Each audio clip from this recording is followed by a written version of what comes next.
right. So Kevin, good to have you, man. It's been good. I hadn't talked to you in a while. You were on our HBO podcast a while ago, and it's good to see you're still alive. You haven't dropped dead of scurvy or any of those things, which I know we're all concerned about. Yep. No scurvy yet, as far as I know. Yeah, Gums still not bleeding. yeah, not bleeding out of your joints or anything like that. You've been doing this for quite a while, a couple of years now, kind of similar to me. Your professional background is in dentistry. You've got a sort of a recreational background in physique sports. You've got some pretty impressive photos of you doing hanging leg raises with your abs popping out real nice. I just started my first CrossFit yesterday, just trying to mess around with that and see what I can do as an old, too big, too long arm guy. That's see what meat power can do. But I actually liked it. I really enjoyed it. I was How are your Olympic lifts? See, that's why my Olympic lifting is terrible. So that's why CrossFit was never for me. Yeah, I mean, relative to guys, and if I compete in my age category, I think I'll do quite good. I mean, Yeah.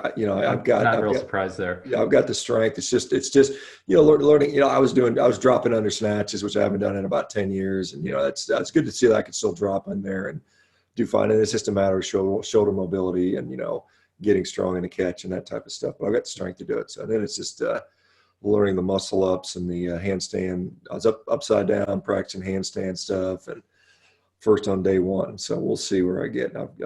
I've signed up for 7 months, and I'm saying if I can show significant progress, then I'll sign on to try to go to the CrossFit Games as a 55-year-old guy. Are you doing it daily? Well, yesterday's my first day, so we'll see what happens tomorrow. Yeah. Today I'm going in today. I'm just anyway. I get obsessed about this stuff. I'm kind of a wacko. I'm like that too, so that's why I gotta be careful. Yeah, a little bit breaststicking. Yeah, I'm in there watching videos and looking. I've been laying on the floor doing Superman poses and hollow body holds and all that stuff, just trying to, it'll be what I do for the next couple of years as a crazy wacko person. But in addition to all this, anyway, let's get chatting, man. So if you guys don't know Kevin's a great guy. He's got a great, great perspective on the carnivore diet. He and I think are very well similarly aligned in our views. I know we had Paul on last week, and Paul and I have a little bit of divergent thought on some things, but I think Kevin and I have some similar philosophies, I think. And he's a great resource. He's got a great resource guide, which I think we've got duplicated on the side as a link. So in case you don't know, I think we've linked some of our we have this giant, I don't know if you've been on the site, but we've got lots and lots of things, and we've included like links to all these other people that have been, have been kind enough to put their stuff on the internet. So it's all kind of in one place. But anyway, I'm just going to go into questions, Kevin, just because, and keep in mind, Kevin's medical background is in dentistry, so he may not be like a rheumatoid arthritis specialist, but again, a lot of it is nutrition and it is experience and that sort of stuff. So, and dental sleep medicine, which I know a lot of people have sleep issues. Yeah, so sure. And sleep especially when it comes to apnea. And I think, like I said, from the athletic body composition standpoint, I think that's some good stuff. So I'm just going to open it up and see. Some people are talking about there's a lot of hate about CrossFit. Is somebody unmuted that's making weird noises? Let me see. Maybe it's true. I fixed it. I'm like the evil overlord now. I can make it. I'm like the people at Google. I can silence anybody. Exactly. Anyway, let me go through and find some questions here. So Annette saying he loves your Saturday emails. So awesome. I guess you're doing a little email deal. Good. Yeah, I have a Saturday 7 newsletter, so thank you. Dr. Baker, do you do double unders? Not yet, but I will.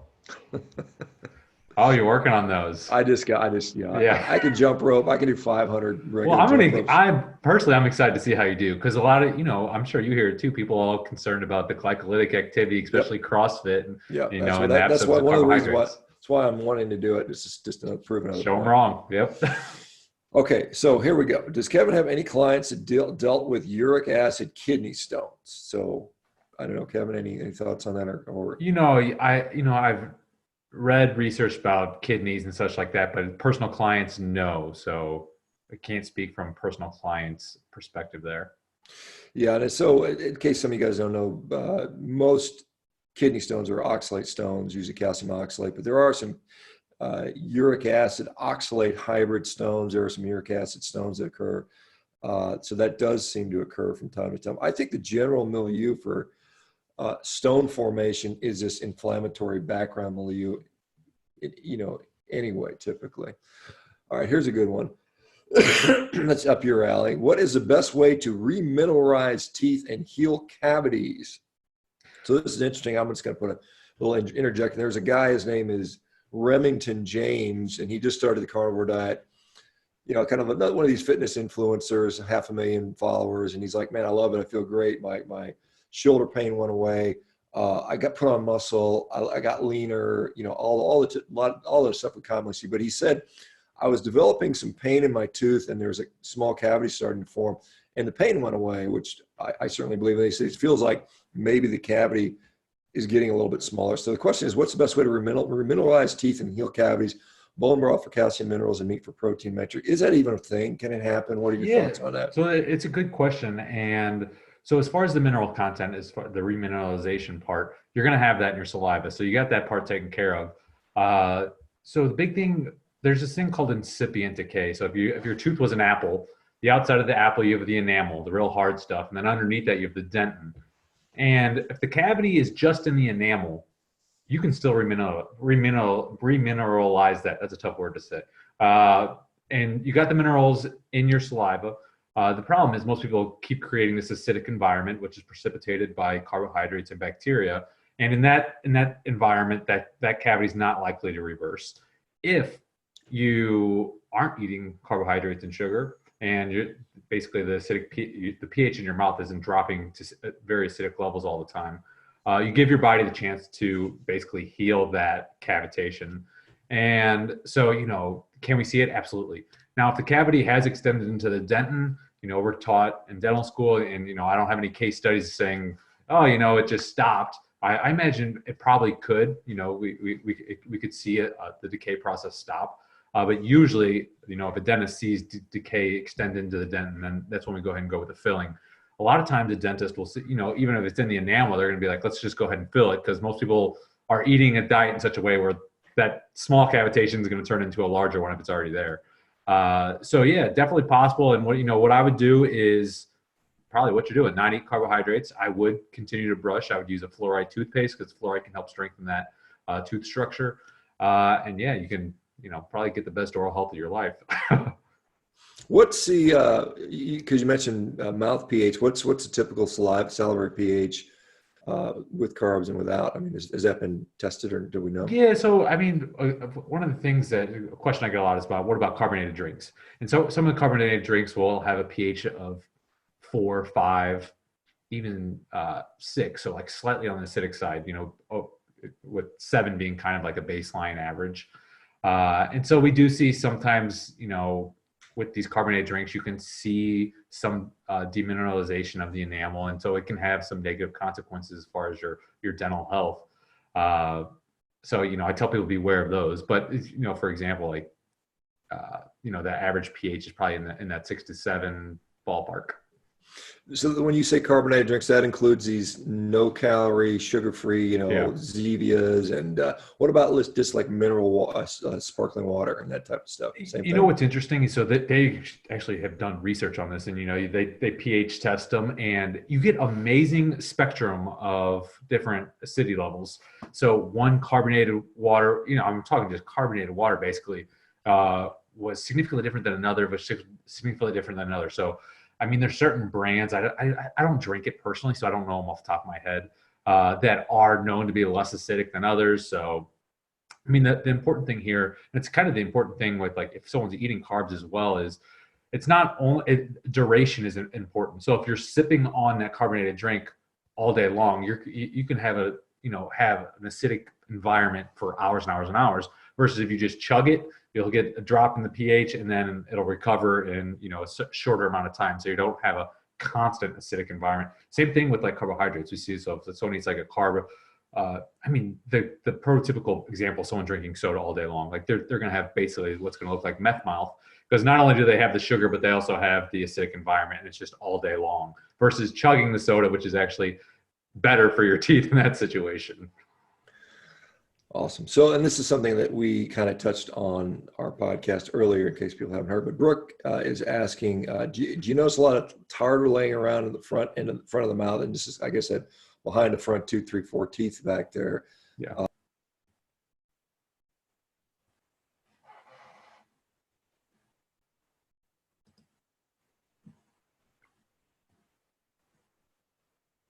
Sean, I don't know if you can hear me, but someone took over as host.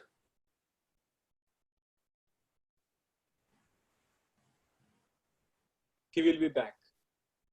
But am I back? He will be back. Maybe he logged out of the computer. Oh, okay. Well, to continue that question was the tartar laying down at the front of the teeth, especially that first year of carnivore. It's a little bit less now. And I'm wondering if you thought maybe it could be oxalate dumping, or what do you think?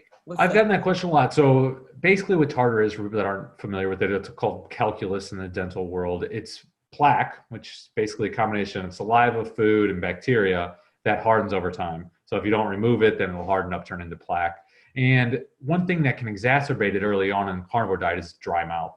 So if someone's not brushing their teeth and they're adapting and they're getting a little bit of dry mouth, we can see, the tartar exacerbated a bit. In general, once people adapt, they get back to normal saliva flow, healthy saliva. They're not having carbohydrates that's making the issue worse. It tends to be much less. So, I mean, that's what I've seen. And I've heard, numerous case studies to be the same, but some people do experience a buildup of tartar, especially early on. Regarding oxalates, maybe. I think it's probably has to do with the dry mouth more than anything initially. Thanks. And while Sean's not here, I'll get one question I get all the time. We might as well address is fluoride, because I get that probably 100 times a day. And if we're talking dental health, fluoride, it's actually known as one of the most successful public health things that was rolled out as far as helping prevent childhood, dental caries. Because most people eat a bad diet, especially children. And so in that regards, fluoride is very beneficial. But for people that aren't eating carbohydrates or sugar and they have good oral health, they're like, well, should I be drinking, should I be, getting the fluoride out of my water? And personally, I do, because fluoride, excessive fluoride consumption has been linked with thyroid issues. It's been linked with neurological consequences. So personally, I filter it out because I don't need it in the water. I think it's been good for a lot of people, especially lower socioeconomic, where it tends to be oral health tends to be the worst. It really does help prevent decay. But for most people that, on a carnivore diet, especially if they're brushing twice a day, like there's just really no need for it, except in your drinking water. So I filter mine out. Do you still use fluoride in your toothpaste though? Yeah, I do. Because, I spit that out. I'm not worried about that, little bit amount. So most toothpaste is going to have fluoride in it, unless you buy like a children's toothpaste or some natural brands don't have it in there. But, I don't think it's any, and I don't think there's much negatives there. And I do think there's some positives as far as, keeping strong teeth. Thanks. There's another, let's see. Sean, you're muted. Kevin, yeah, I apologize. My computer just restarted for some odd reason. I don't know if I'm on my phone. I can't access the chat right now very well. So what I did see was somebody asking about, is it ever possible for someone with a well-muscled, thick neck to ever come off of a Cpap device? That's a great question, because Sean, I think we talked about this during the HPO podcast. Because I said, Sean, you're a big, strong guy with a big neck, and like men over a neck of 17 inches, 17 or greater, women 15 and greater are at a much higher risk factor for obstructive sleep apnea. So one of the big things is, is that neck associated with just muscle mass, or is that person also overweight? Now, if they got their weight under control, a lot of times, that we'll see very significant improvement in apnea, to the point where they can get off a CPAP machine or go to a less invasive thing like an oral device or an EPAP strategy or something like that. So there's a few things there, but yeah, definitely possible to make significant improvements. Most of those times it comes with weight loss. Yeah, I mean, that's good to know. I mean, I had sleep apnea almost for sure. I wasn't clinically diagnosed, but I mean, I clearly was waking up all night long, snoring like a freight train. I mean, I clearly had, and that went away for me when I initially lost weight, and I've never, it's never come back at this point, so. Yeah, it's one of those vicious cycles where if you're not sleeping because you're overweight, and then makes it really hard to lose weight, it makes it easy to gain weight, and it's just a vicious cycle. So like when people get their sleep under control, like usually people can have much more success with the weight loss part. Yeah, somebody can, Brooke, can you ask him another question? Yeah, there's the question here about, let's see. No, I can't find it. But, people were talking about fluoride a lot, which he has addressed already. And I'm just curious. I'll just ask, since I don't see another specific question. What are some of the most exciting things you have discovered with the carnivore diet for yourself, for your own health? Yeah, so a little bit of my background. Sean mentioned I was growing up and through my young adults, I was very much into like the body composition aspect of health. I wanted to build muscle, I wanted to lose fat. And what actually brought me to the carnivore diet, was kind of make a long story short, was I was less, that top priority of body composition became a second priority to like just feeling good and really having like the mental, performance to get through the day. Cause I was running several different businesses, very busy. And I was like, I just need to get like my brain in the best place possible, which long story short, that brought me to the carnivore diet. So that's been the most, biggest impact in my life has been from a mental and just feeling great aspect. Because I was a healthy person beforehand, both body composition and just like general health. I've been basically low carbohydrate for probably close to 20 years through most of my adult life. But the mental aspect is where I saw just probably the absolute best improvements. And I didn't really sacrifice much on a body composition, perspective. We can talk more about that. Because I've done experiments within the carnivore diet to, talk more about body composition, because there's a lot of people are concerned about, I want to build muscle, I want to lose fat, and, what's the best ways to go about that? There's a question from Terry asking about dental implants. What's your idea? Do you think they're safe? Yeah, it depends who puts them in. So, I go to, my recommendation would go to a dentist who does dental implants. Don't go to a dentist who dabbles in dental implants, because there's people like periodontists or oral surgeons who do dental implants. They have advanced training in dental implants, and I would go to one of them because they can go wrong, and you can find a lot of horror stories about them.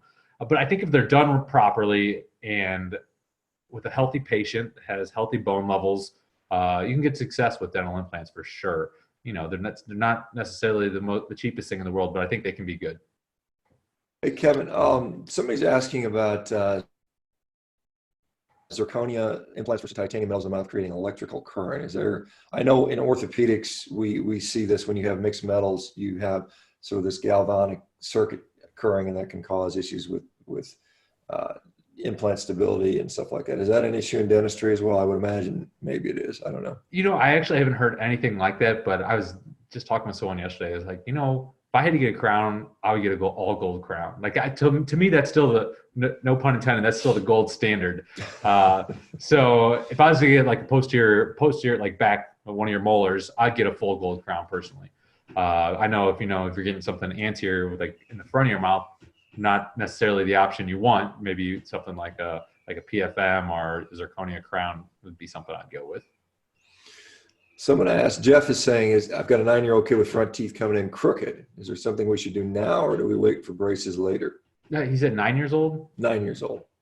9 years old, he's still got some primary teeth that got to fall out. Some more adult teeth are going to come in. It's going to push things together. If you can go to an orthodontist, they'll give you a consultation. They're probably going to tell you, let's let more baby teeth fall out, let some adult teeth come in, see what happens. In certain circumstances, it can be beneficial, like if they need something called palatal expansion, which can help prevent the need for braces in the future. So maybe it's worth a consultation for that. But without seeing them, I can't, I couldn't give any recommendations. The majority of the time, they're going to say, we're going to wait. But sometimes there's special things like palatal expansion that can help, with tooth alignment. This is kind of a vague question, but thoughts on root canal? Otherwise, other than you don't want to have a root canal. I don't know. Yeah, because there's a lot of I'll call them conspiracy theories, stuff that really hasn't been researched much, and so it's really hard to say. People will swear like if you get a root canal, it's going to cause some systemic problem. I'm not, I'm on board with them. I'd say try and prevent them. Then the question will be like, well, should I get a root canal or should I get it pulled and get an implant? Finances become a part of that question. personally, I would probably go with the root canal over pulling it and doing an implant right away. So that's kind of how I feel about them. It's usually best to try and keep your natural tooth in there as long as possible, even if they take the nerve out. But yeah, it's kind of how I feel. That it is a gray area where there's no conclusive thing. And maybe we'll never have a conclusive thing, but some people do swear that root canal caused some of their systemic problems. And I'm not saying they're wrong, but I'm also saying I know a lot of people with root canals that don't have those problems. So.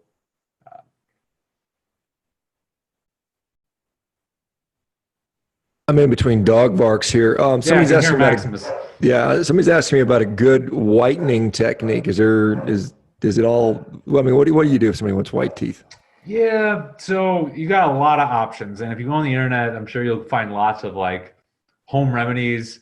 A lot of them I don't recommend, like urine, things like that. So part of the issue with tooth whitening is it can be very it can be tough on your gums. So my number one recommendation for most people is actually just the Crest white strips, because they're actually made in a very nice, easy way to apply them, where you can not touch your gums. They'll whiten just the front teeth. That's a really good option. Second option might be like, I would say, professional made dental trays. Because there's lots of home ones you can do, but if you're putting the hydrogen peroxide or versions of hydrogen peroxide, it can be really irritating on your gums and cause all kinds of inflammation, stuff that you don't want to happen. So those are the two things I would do personally. I would start with probably the whitening. Actually, I'd probably just start with whitening toothpaste if you're not using that, because that's actually quite effective. Then I would go to the like the Crest strips, and then more expensive option would be professional made trays. They can do in-office whitening as well, which is an option, but those are kind of the things I would look at.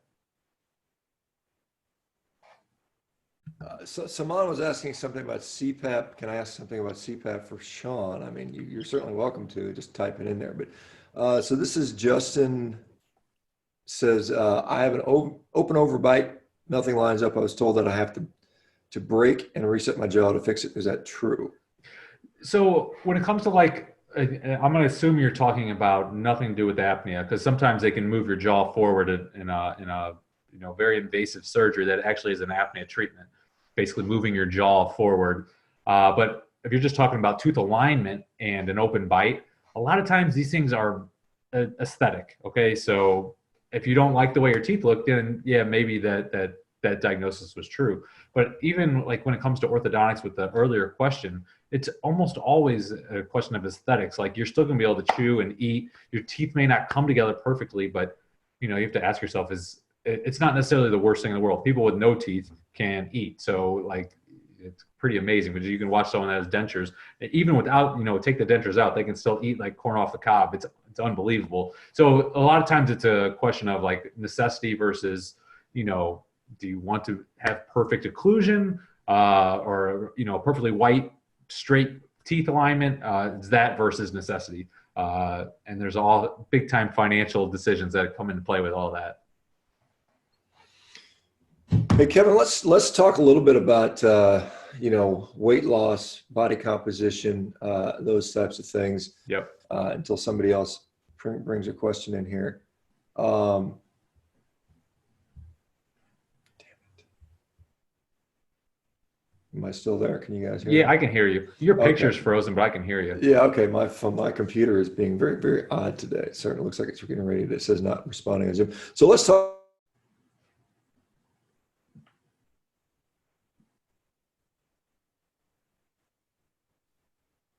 I lost Sean. I don't know if you guys can hear him. Yeah, we did lose him, unfortunately. Yeah, I don't hear him. He may have to type in his own question. I can actually see the chat box, so I can see what was asked here. You can continue on with that discussion about weight loss and body composition. Yeah. So and my perspective on weight loss, and I think this is probably what we're going to get into anyways. And I see a question about mouth taping, and we can definitely talk about that. So weight loss, I'm going to say 98 times out of 100, the answer is almost always the same. And that's when someone's starting with the carnivore diet, they're coming from whatever diet.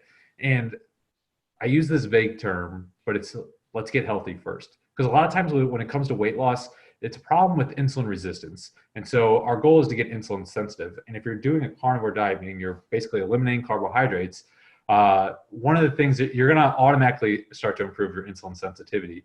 The second thing is I actually tell them, like, your goal might, if you have the mindset of, I'm going to try and gain weight, meaning I'm going to try and gain muscle mass. And if that's your mindset for the first 6, 9, 12 months, by the end of that first year, there's a good chance that you're no longer even going to want to lose body fat because you're already going to be at your goal, past your goal. Or even if you did want to lose fat, then you're going to be in a metabolically such a better place that it becomes very easy, where you can manipulate just a couple little things and then, get very, very lean. So usually my fat loss advice is, let's try and build muscle for 6, 9, 12 months.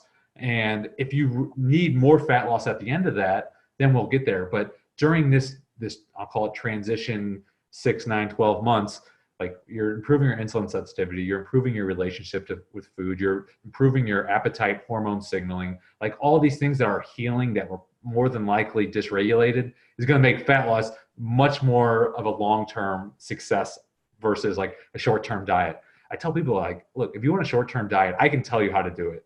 And, you can get real lean in probably, 12 weeks. And at the end of that, I can nearly guarantee you're going to have more body fat than you started, prior to this, if you don't go in it with the right mindset. So, that's kind of the high level view of my fat loss approaches. People are always upset. They're like, look, I want to lose all the fat right away. And some people do lose all the fat, very rapidly, and they reach their goals. But I think that mindset of like a long-term mindset, not worrying about fat loss, not trying to worry about counting calories and macros, but really worrying about getting healthy and improving that metabolic state, especially like the insulin sensitivity, by going to the gym and working out, eating meat until you're full and satiated. And then, the results you tend to just follow. It sounds like great advice. Someone's asking about bone loss. Is there anything that can be done about that bone loss in the jaw? Bone loss in the jaw. So I imagine what they're talking about is oftentimes if you get a tooth removed or have teeth removed, we see bone loss because it's the roots that are actually keeping that tooth supported. And when you don't have the teeth, you get bone loss. And so if you have bone loss, people become a candidate to not be able to get an implant. And so a lot of times that's where these questions originate. And you can do bone grafting. Some people can do bone grafting and have success there. In order to facilitate putting an implant in. Sometimes it just doesn't become an option. And regenerating that bone outside bone graft, I'm not familiar with any kind of diet that's just going to regenerate bone there. So, that's kind of the state of jaw bone health there. I guess maybe they were hoping, is it possible, you think, that the bone loss could be regenerated with a stronger diet, like a carnivore diet? In general, I think bone density can definitely be improved on a carnivore diet. And this often comes back to, putting on lean body mass, because we know that helps improve, bone density. And there's a fear around meat being acidic and the acid leaching calcium from the bones and becoming osteoporotic.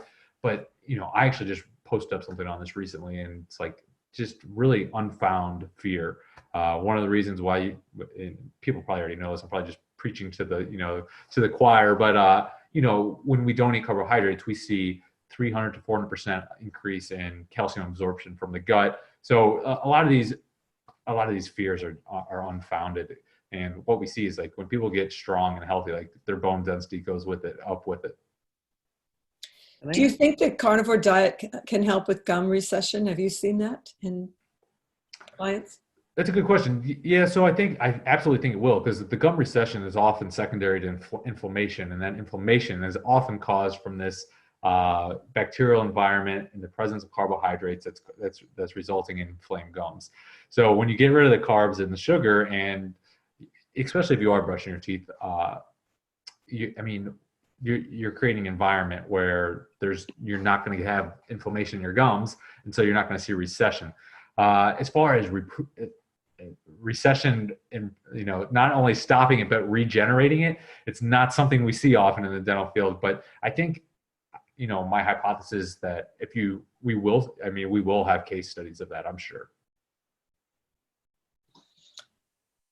From Debbie, she's talking about her canine teeth is higher than the other teeth on the lower jaw, so it doesn't have the right symmetry, and she's wondering if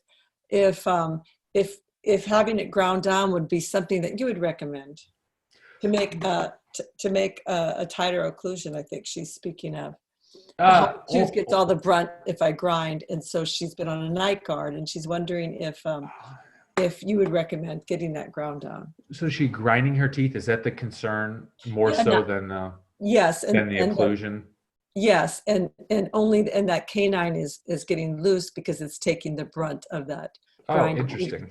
And if she has a night guard, I mean, that would probably be the first thing.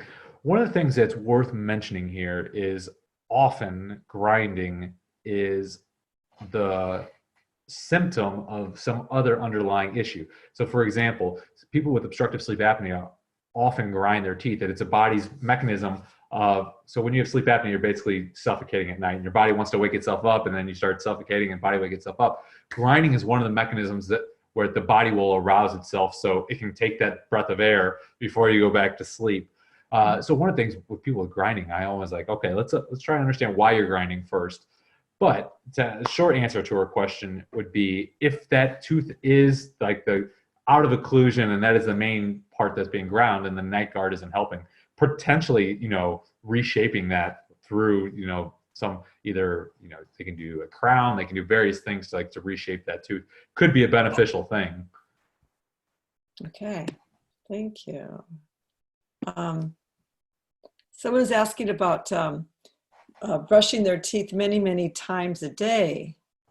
I guess they're wondering if that's something that they should be concerned about if they brush their teeth too often. So the concern there is a couple things. One is that if you brush your teeth too often and too vigorously, especially if you use like a hard bristle toothbrush, don't do that. It can cause gum recession. You can even like start wearing away enamel. So really, there's no need to brush excessively like that, especially if you're eating a diet like this. 2 times a day is probably overkill. Well, I mean, that's what I recommend, twice a day. But if you're doing twice a day, that's a good place. So just a lot of flossing. I floss once a day, and again, I recommend it. So people often ask me, they're like, "Do I need to brush my teeth on this diet because I'm not eating carbohydrates, etc." And I think it's still good practice. One is, it's kind of like, I still recommend, if you eat a perfect diet, I still recommend, exercising and working out, because I still think that's beneficial. So I do recommend people still brush their teeth twice a day. I recommend flossing once a day. And so, yeah, but you don't need to go overboard. Great. Do you recommend a mouthwash?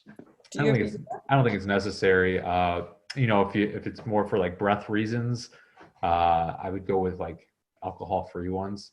That's my only thing. And the only reason I go alcohol-free is not that you're going to swallow it, but alcohol and oral cancer, there's a link there. So I would choose an alcohol-free one.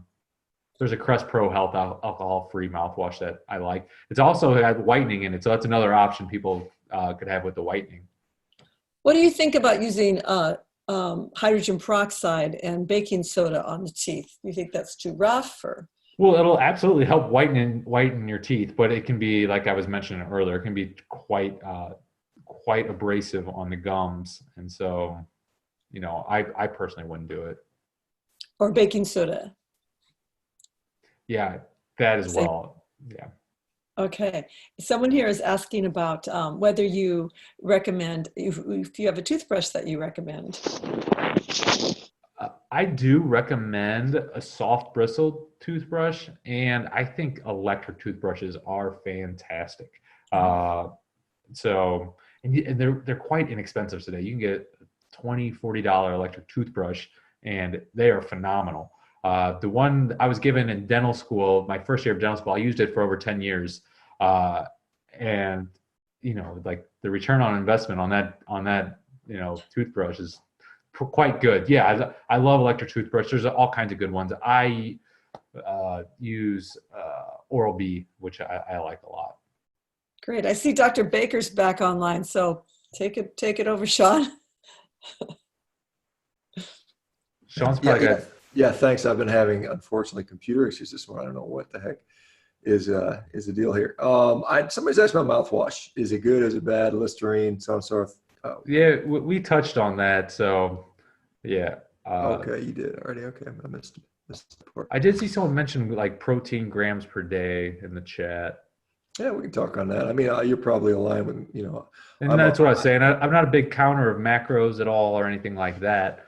But I would say from what I would shoot for as a minimum, it's kind of like this bodybuilding thing, but I think it's just for general health. Like to me, a minimum would be like 1 gram of protein per pound of body weight if someone is counting their macros. There's research that says you don't need that much, but I think there's no research that says that would be harmful. And, as far as optimizing body composition, I would say that would be a minimum. I eat probably quite a bit more than that. But that's kind of where I'm at with that. Okay. I think it's Tracy's asking about wisdom teeth being impacted, unimpacted wisdom teeth. Somebody wanted to take it out, but they said no. And what's the concern with that? Can it just not be a problem? Yeah, always have to come out? It can definitely not be a problem, actually. So a lot of people just keep their wisdom. So there's a good amount of debate with this in the realms of oral surgery, because the risk of taking them out a lot of time outweighs the benefit that you'd have from removing them. Now, sometimes it does absolutely make sense to get those wisdom teeth out of there, but sometimes it just makes sense to leave them in there and it's not causing any problems. So, I would defer you to your oral surgeon, but you might want to get two opinions, because without looking at your x-rays, I'm not real sure what, I would recommend at that point, but they can be just fine, leaving them in there.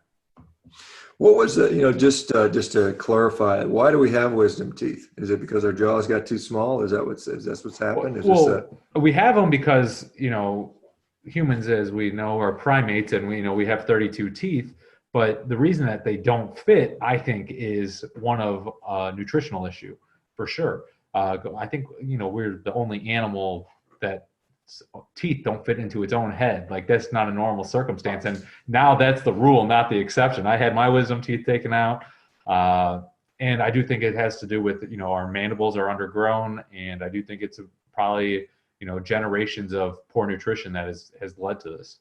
Yeah, I mean, I guess you go back to like the work of Weston A. Price when you look at some of the indigenous tribes, and they had broader faces, and probably they could fit all. How many teeth would it be if we had 32? 32, and so many of us only have 28. Basically, is what you're saying. Yep. Yeah. I think I'm in that category, but mine never bothered me. So I mean, I remember there was a few years where you could kind of start to feel them come in, and then they went away, and they never became an issue. So I don't know. Interesting. So you say most people have less than 32, what they're supposed to. Yeah, I do. There was a question about mouth taping, and I think that was a good question, because I get that a lot. And it's just, I would give a similar answer to the mouth taping. So Sean, are you aware of this mouth taping fad? Oh, sleeping at night with your mouth closed so you can be a nose breather? Yeah. So I get this question a lot, and half of the answer is right. Like, you want to breathe through your nose when you're sleeping. That's what you want to be doing.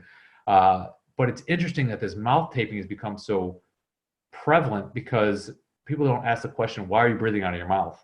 Like, why aren't you breathing out of your nose? And oftentimes there's an underlying issue that needs to be addressed. And they're trying to, again, I'm on top of my puns today, mask over the problem with mouth taping. And for some people it does help, like they breathe out of their nose, but a significant amount of time these people have some kind of sleep disordered breathing, and without addressing that, they're just they're masking a problem. So mouth taping can be beneficial, but I would really look deeper at what the main issue might be there. A lot of times it's apnea, sometimes at least upper airway resistance that is facilitating some mouth breathing, maybe deviated septum, things like that. But there's usually an underlying issue there. Are we less efficient breathing through our mouth than our nose at night? Yeah, there's a few things that come into the mouth versus nose breathing, but the nose breathing has various things as far as like what it does to the airs, heating, cooling, humidifying, things like that, as well as the rate of breathing. So, yeah, nasal breathing is definitely what you want to be doing. And most people do nasal breathe while they sleep. A lot of times someone says they breathe through their mouth. They breathe through their mouth for, while they're going to sleep. And then once they go to sleep, they transition to nasal breathing. So, yeah, that's kind of the short on the nasal breathing. All right, I had to go deal with this monster here. So. All right. Let me see. I don't really have any more questions in here. Somebody has okay. Nancy says she has Sjogren's, and for you guys who don't know, Sjogren's is a autoimmune disease which has problems with dry mouth, salivation, and others say dry eyes. And I go to the dentist every 3 months. I had bleeding gums, receding gums, and lots of plaques since going low carb in the fall. And recently, Carnivore, my appointments have significantly improved. Plaque has decreased. No more bleeding gums, and gum disease has improved. I guess it's more of a comment than a question, but do you see Sjogren's very often as a dentist? Is that something you deal with? I've seen it a good amount, and all the classic issues that kind of we've addressed, like the dry mouth is going to increase the risk of caries, tartar, all kinds of things. So there is issues about that. It's great to hear, like there's a case study right there, improvement. So yeah, because it really is a tough autoimmune condition for a lot of people. Yeah, there's a guy that's on Instagram that follows me. He's go by the Carnivore Broadcaster. I guess he's like a sports commentator, and he apparently had significant Sjogren's, and to me, like, it was ruining his quality of life to where he was like, I think, almost suicidally depressed. And he's been on Carnivore for 6 months now, and he's had just significant improvements to where it's like been life-changing for him. So it's interesting. I mean, the number of autoimmune remissions in Carnivore diet is staggering. Yeah, I think it's only a matter of time where people are going to just have to address it. And I think we're just, we're just, like I said, I tell everybody today, we're just grinding them down, man. We're just, we're just grinding them down with success stories. And that's the thing. And we just keep doing it. And then people will have to recognize it, because, the autoimmune diseases are becoming more and more endemic. I mean, we see more and more people with them, even like thyroiditis and some of these things. Somebody said, is deep cleaning really necessary? And I guess I'm not even sure why. I mean, deep cleaning, I guess that would be a dental cleaning versus just brushing your teeth, I suppose. I guess it would depend. I don't know. What was your thought on that? So they do deep cleanings if you have periodontal disease. And periodontal disease is basically the attachment around your root. The root of the tooth has an attachment, and that attachment's going down. So basically your gums are receding, and you have bone loss around these teeth. And what happens is that dental plaque is getting stuck down there. The plaque's turning into tartar going down there, and you have this inflammatory process. And so the deep cleaning is to get rid of that debris and to allow that inflammatory process to kind of go away. So people with periodontal disease, it is absolutely helpful to help stop that inflammatory process. Now, I think diet 100% plays a huge role in that, and smoking as well. We know that. So, getting your diet on point, not smoking, keeping your teeth clean, like you should maybe get a couple deep cleanings to get out the problem. And then, a lot of times maybe you don't even need to get them anymore. One issue with periodontal disease is that reattachment, the loss of attachment on the roof, onto the root of the tooth. We don't see that reattach basically in normal circumstances. So someone with periodontal disease may need deep cleanings every 6 months on an ongoing basis. We see, that's pretty common. Just a question and a comment, and I imagine you can comment on this. With the carnivore diet, and even some of the other low carb diets, I personally experienced a deep, no further progression in gum loss, and I think sort of that the gum has recovered. Yeah. Is that something you're seeing? Because I know we see, like, at one point I was offered, gum trans, what do they do? Kind of a gum transplant procedure. And then I was like, I don't know. And then it just got better because I just, at that time I started going low carb, and no more teeth sensitivity. Gums have returned. Is that something you've seen in this situation? It's interesting. So what they'll do is they'll cut off a part of your palate usually, and they'll put the palate down over the roots of the tooth, to help cover up that, the sensitivity, because if the root is exposed, that's what's sensitive. And one of the things, when we were talking about this when you were gone a little bit, Sean, is that this recession is often an inflammatory process. And so when you get rid of the inflammation, give the gums a chance to heal. We'll see that. we don't see attachment regaining, meaning like once you lose attachment off the root, usually we don't see that regain. I wouldn't be surprised if we see case studies where that does happen. But in general, we're taught, the research suggests that we're not going to see reattachment to the roots of the teeth. But I think we'll see a good amount of, gum sensitivity, things like gum health in general improve because, you're getting rid of the inflammation. This is a kind of an unrelated question, but this does come up. I've seen this.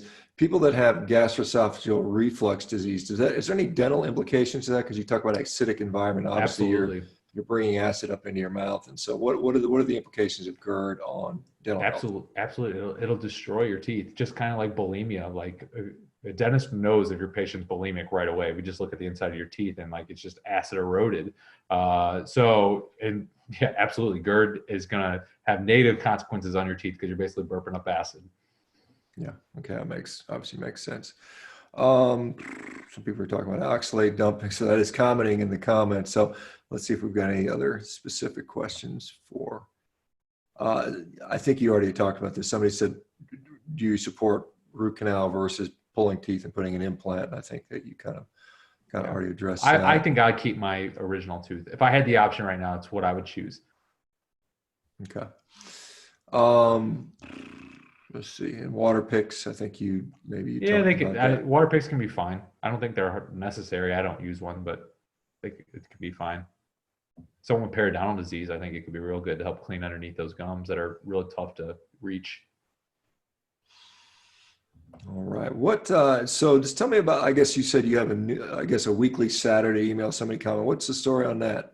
So I've been sending out a Saturday newsletter for a couple of years, and I talk about health topics. I talk about other topics. So it's not just carnivore, but we're about 50,000 strong now every Saturday morning. So yeah, it's just something, it's kind of just started as a passion project, me sharing my reading, my writing, my research, as well as other things I've been reading. So yeah, it's just a Saturday newsletter. You can sign up. It's just free. It's on my website. So many comments on your excerpt on dopamine fasting. Can you discuss that or maybe a little more detail for those who don't know what that's about? It was an article linked in the newsletter. So I am an avid reader.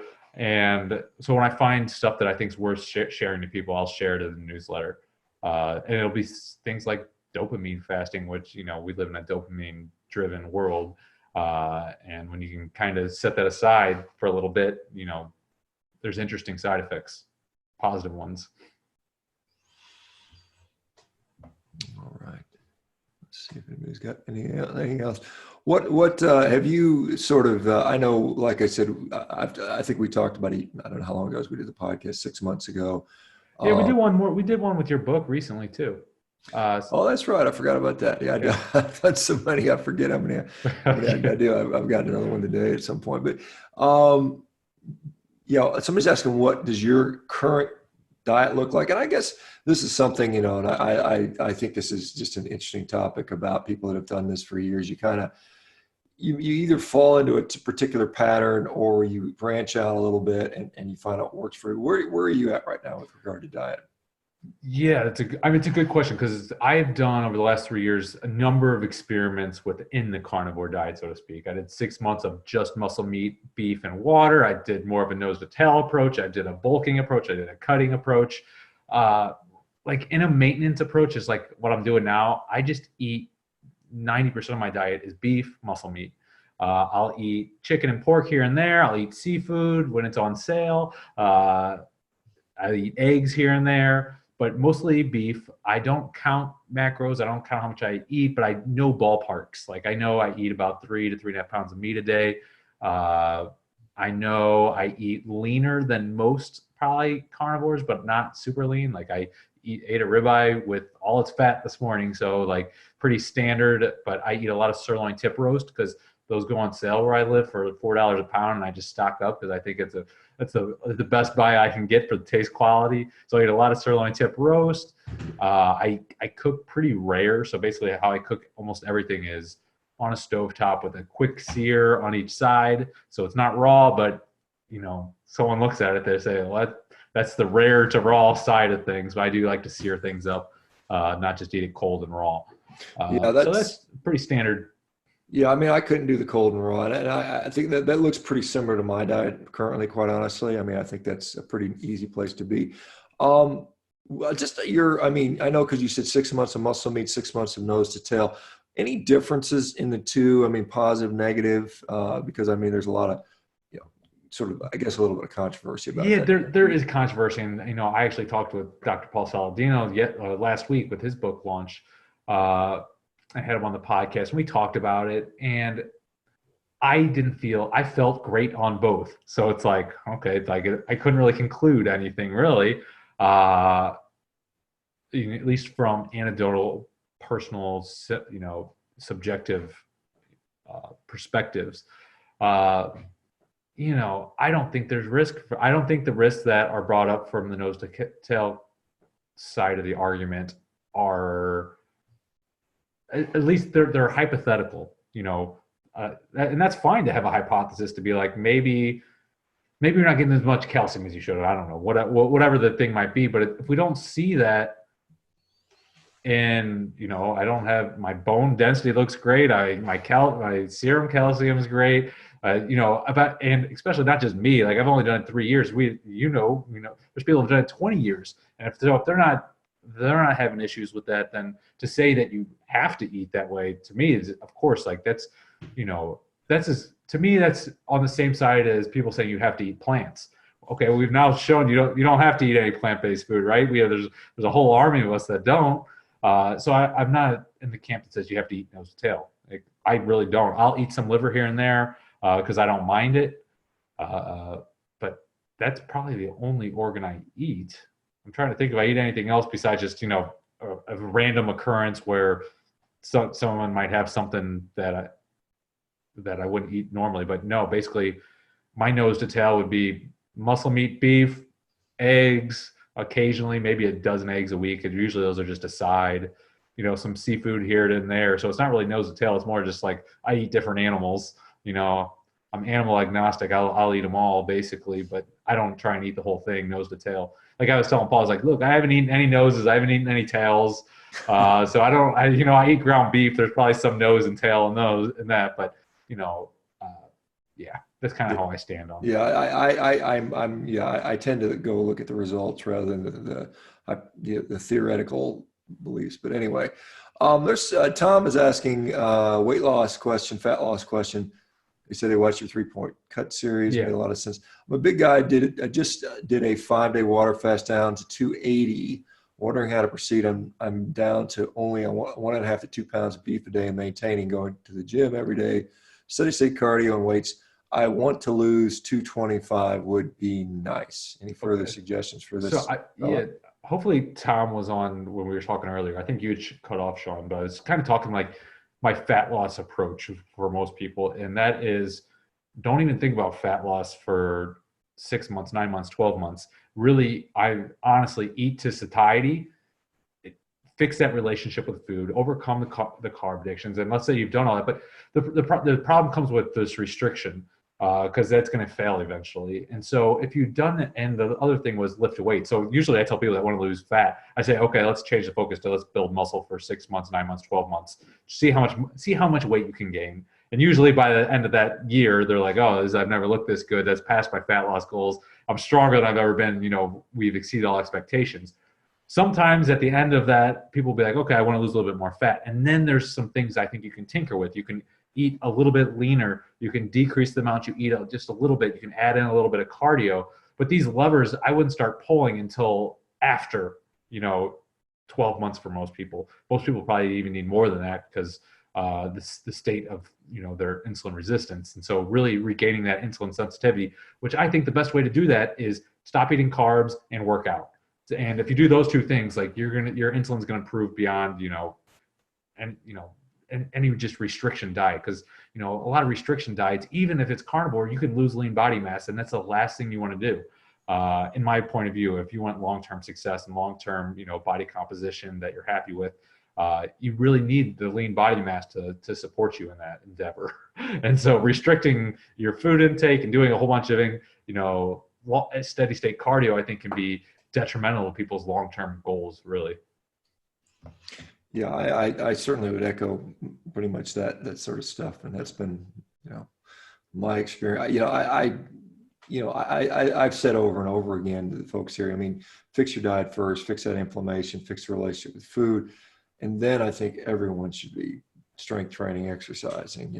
If at all possible. I mean, there's no real downside to it. And really, if you do those things, like the body composition really does take care of itself at the end of the day.